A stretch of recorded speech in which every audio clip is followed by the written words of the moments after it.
If you're trying to burn fat, why not do it in a way that has you working smarter rather than harder? Most people automatically assume that cardio is better for fat loss and weights are better for building muscle.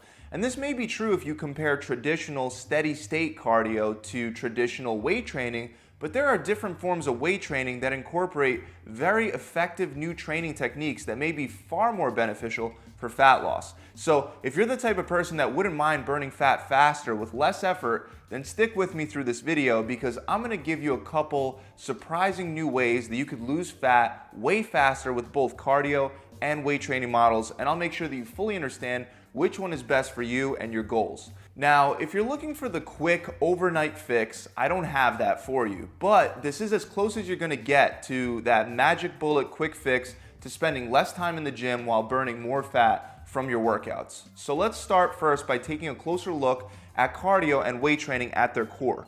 Traditional cardio is usually performed on a treadmill, an elliptical, a stair climber, a bike, or even on a rowing machine.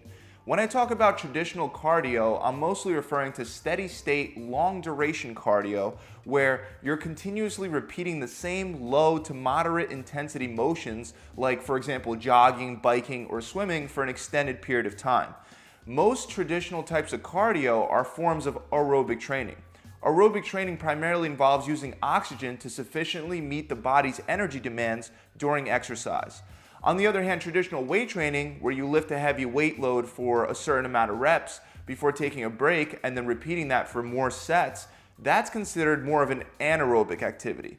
With anaerobic training, oxygen alone can't supply enough energy to meet the demands placed on the body. So glycogen from the muscles is primarily used to fuel the activity. Generally speaking, you'll be burning more calories for each session of cardio than weight training for about the same amount of effort. Minute per minute, cardio burns more calories, but does that mean that cardio is better for fat loss?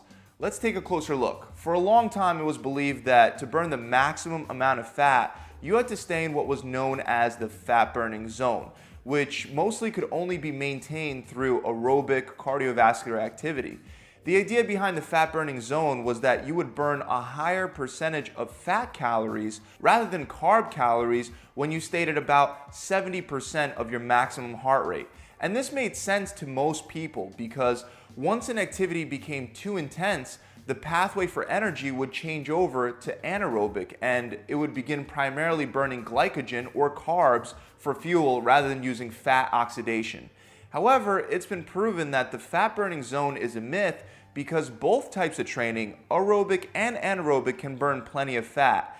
And if you burn more calories from a higher intensity workout, like the workouts that I'm about to share with you, so if you do anything above 70% of your maximum heart rate, you might be burning a higher percentage of carbs, but you're also burning more overall calories because your heart rate is higher and the activity is more intense. So even if you have a smaller percentage of fat coming from a larger overall number of calories, you can still wind up burning more fat. This is very easy to understand if I give you an example like take 50% of a smaller number like 500 and then take 30% of a larger number like 1,000. Just because you're burning a higher percentage of fat from lower intensity exercises like steady state cardio doesn't mean that you're burning more fat. On top of that, even though we know cardio will typically burn more calories per session than weight training, research has shown that you burn more calories in the hours and sometimes the days following a weight training session when compared to a cardio workout. Also, weight training will build much more muscle than cardio, and muscle is directly linked to your resting metabolism. So if you have more muscle, you'll have a faster resting metabolism than if you had less muscle, allowing you to burn more calories during rest over time. So cardio takes the advantage when it comes to calories burnt minute by minute. However, weight training has the advantage with calories burnt over time. That still leaves questions about which one is best specifically for burning fat. Well, luckily there was a study done at Duke University that was published in the Journal of Applied Physiology. It was conducted over the course of 8 months in which they tracked 119 overweight, normally inactive volunteers while they performed either weight training, cardiovascular activity, or a combination of the two. The research showed that the cardio group lost about 4 pounds while the resistance training group gained 2.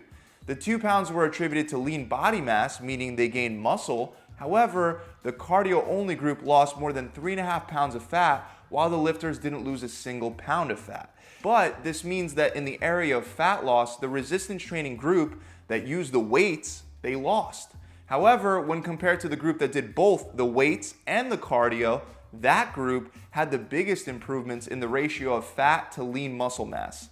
On average, they also decreased their waist circumference measurements more than the cardio-only group as well. This study shows that when isolating cardio and weights, it seems that cardio works best for reducing fat mass and body mass. But when you combine cardio and weights, especially when you combine them in the right way that I'm about to show you, you get by far the best results. The American Council on Exercise conducted a separate study on exercise sequencing that found that your heart rate is higher by about 12 beats per minute during your cardio workout when you've lifted weights beforehand. A higher heart rate, especially by 12 beats per minute, means more calories burnt. This is why I've always been telling everyone for years now to do cardio after weights, not the other way around unless you're using it as a warm-up. When you do cardio after weights, not only does your heart work harder, causing your body to burn more calories, but you also use up your glycogen stores during your weight training workout. Once glycogen stores are depleted, your body begins to use body fat for energy at a higher rate. The one problem with doing cardio after weights is that you wind up spending more time at the gym. Even in this study, the group that did both spent the most time, almost double the amount of time as the other groups with working out. I mean, it's great that we could burn more fat by doing cardio after weights, but what if we don't want to spend a whole ton of time at the gym? And what if we want something that works faster? Remember that whole train smarter, not harder thing? Yeah, well, that's exactly where training styles like PHA, otherwise known as peripheral hard action training, come into play. Also, there are other techniques like multi-joint training and high-intensity resistance training that you can incorporate to get the most fat loss from your workouts. Peripheral hard action training incorporates an element of cardio into your weight training routines by forcing your heart to work harder. With PHA, you could combine an upper body and a lower body movement and only take a break after you complete both with a heavy weight. So you might do a barbell front squat for 10 reps and then immediately do 10 reps of standing military presses, then take a break. When you do the squats, your heart is pumping blood to your legs, and then when you immediately switch over to the presses, it has to pull all that blood right back up to your upper body. This causes your heart rate and your breathing rate to skyrocket, allowing you to burn more calories in less time. You can also combine an anterior and a posterior movement. Anterior refers to the front part of your body and posterior refers to the back part. So you may combine a chest press with a row or a front squat with a deadlift. Another thing you can do is combine each weighted exercise with a cardio exercise that concentrates on the same muscle groups. For example, you can do 10 reps of squats followed by 45 seconds of high knees. Not only will this form of PHA make you burn way more calories from your workout, but it'll also challenge your muscle strength as well as its endurance. PHA itself is one form of high-intensity resistance training, but there are many ways you can set up a quick 15-minute high-intensity resistance training routine to get the great fat-burning benefits during and after your workout. You can move between a series of exercises using challenging weights with short or long stop-go intervals. So, for example, rather than continuously jogging, the exercises are typically done in certain intervals. Intervals like 20 seconds on and 10 seconds off, or 60 seconds on and 30 seconds off, or even 4 minutes on and 1 minute off. When done correctly, you can burn much more overall body fat within just a few minutes. Cardio and weights each have their benefits, and by throwing in a couple 15-minute high-intensity resistance training sessions, you can get the best of both worlds. You'll get the increased cardiac and lung function from the fast pace of moving from one exercise to the next. This will help speed up weight loss, increase muscular endurance, and it'll give you more energy throughout the day. And then because you're also using weights, you'll be increasing lean body mass, increasing your overall resting metabolism, and you'll be getting stronger.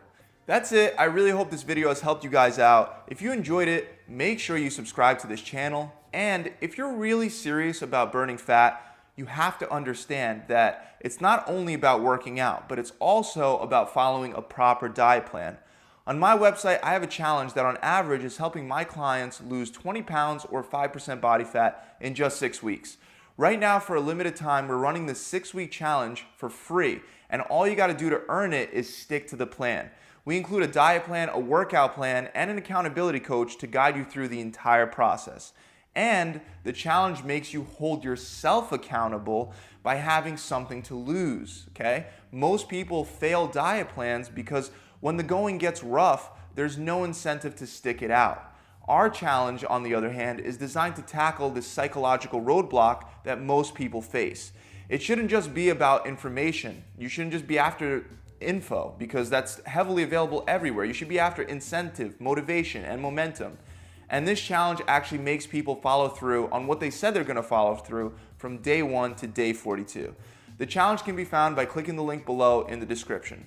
Or you could just visit my website directly at gravitytransformation.com. I'll see you guys soon. Pump it.